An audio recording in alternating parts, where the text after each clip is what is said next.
अब मैं आपको सीबीएसई की एक्सरसाइज 6.4 का क्वेश्चन 8 का सॉल्यूशन बताता हूँ। क्वेश्चन 8 कहता है ABC and BD are two equilateral triangles such that D is the midpoint of BC.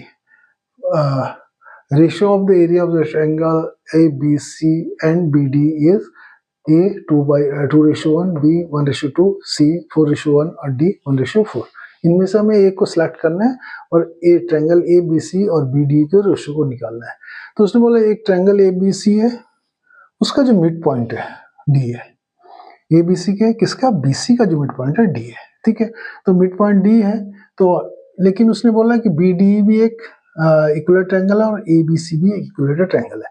तो मैंने इसमें देखो इक्विलेटरल ट्रायंगल है, सारे एंगल 60 होंगे और सारी साइड्स ABC की सारी साइड भी आपस में इक्वल होंगी और BDE की भी सारी साइड्स आपस में बराबर होंगी। तो मैंने क्या लिखा? D मिड पॉइंट है, जब दे रखा है गिवन है मेरा, तो BD is equal to DC होगा। D is a mid point of BC है, तो इसलिए BD is equal to DC, BD is equal to DC।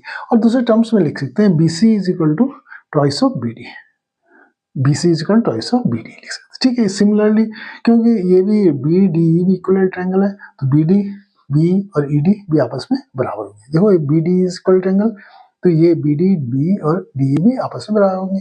ऐसे हमारा ABC भी हमारा क्या इक्विलेटरल ट्रायंगल है, सारे एंगल 60 होंगे और साइड AB BC और AC भी आपस में क्या होंगे? बराबर होंगे। ठीक है, अब हम चलते हैं, क्योंकि हम दोनों को अलग अलग निकाल के रखते हैं, क्योंकि हम दोनों को पहले क्या आपस में सिमिलर प्रूफ करेंगे। सिमिलर प्रूफ करने के लिए मैंने इसको उठाया, ये लिख लिया, और बड़े वाले को उठाया, लिख लिया। तो मीन्स ABC और दूसरा BDE ये लिख लिया। दोनों में देखो सब एंगल 60 है, इसके भी सारे एंगल 60 है, तो मीन्स ये ट्रायंगल हमारा ट्रायंगल ABC और ट्रायंगल BD आपस में क्या सिमिलर होंगे। क्यों? ट्रिपल ए से, क्यों ट्रिपल? तीनों एंगल आपस में बराबर है, क्रॉसपोंडेंस की कोई प्रॉब्लम नहीं है। तो हमें इसकी साइड्स, जो इनकी साइड्स हैं, यहाँ भी साइड्स की भी क्रॉसपोंडेंस की प्रॉब्लम नहीं है, क्योंकि सभी आपस में बराबर है, रेशियो सब में बराबर होगा।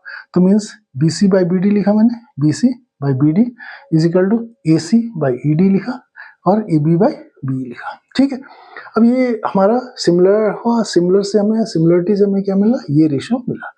अब हमारे पास तो एरिया निकालना है, तो जब हमारे दो ट्रायंगल आपस में सिमिलर होते हैं तो उनके जो एरिया का रेशियो होता है, जो उनके साइड्स हैं उनके स्क्वायर्स के जो रेशियो है उसके बराबर होता है। जो साइड्स कॉरस्पॉन्डिंग साइड है उसके स्क्वायर का रेशियो निकालते हैं हम। तो ये हमारी तीनों साइड्स हैं और तीनों आपस में बराबर है, BD ED और BE इक्वल है, BC AC और AB इक्वल है। तो इनका मतलब होता है किसी एक को भी उठा ले, तो मैंने क्या करा? BC बाई BD को उठा लिया। तो means area of triangle ABC by area of triangle BDE is equal to BC by BD के स्क्वायर के बराबर होगा। अब BC देखो हमने क्या प्रूव किया? ट्वाइस ऑफ BD है। BC की जगह मैंने ट्वाइस ऑफ BD रख दिया और नीचे BD है, BD से BD कट गया, 2 बचा, तो मीन्स 4/1। और इसका जो रेशियो होगा means area of triangle ABC by area of triangle BDE कितना होगा? 4:1 होगा। तो मीन्स हमारा आंसर कौन सा होगा? C होगा।